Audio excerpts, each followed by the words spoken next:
అందరికీ మరణాత లెంటులోని 6వ దినము మంగళవారము సిలువ యొక్క బహిరంగ చరిత్ర. ఏ పాపమెరుగని ఓ పావనమూర్తి పాప విమోచకుండా,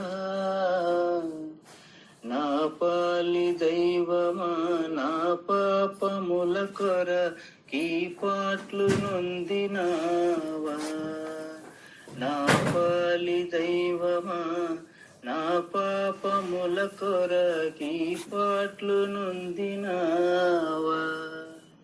వాక్యము యోహాను సువార్త 19వ అధ్యాయము 17వ వచనము. వారు యేసును తీసుకొని పోయిరి.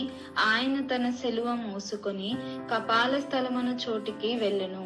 హెబ్రీ భాషలో దానికి గొల్గొతా అని పేరు. ఆమేన్. దేవదాసయ్య గారి మంచి మాట. పాపాన్ని, సాతాన్ని, లోకాన్ని జయించినప్పుడే ఎత్తబడగలము. ప్రార్థన. మా నిమిత్తమై రక్తము కార్చిన తండ్రి, నీవు పొందిన శ్రమను ఎవరు ఎన్నడూ అనుభవించలేదు. నీ శిలువ చరిత్రలోని ప్రతి అంశము మా మేలు కొరకై ఉన్నది కనుక అట్టి ధ్యానమును నేడు మాకు దయచేయమని ప్రభు నామమును బట్టి ప్రార్థించుచున్నాను పరమ తండ్రి. ఆమేన్. దీవెన.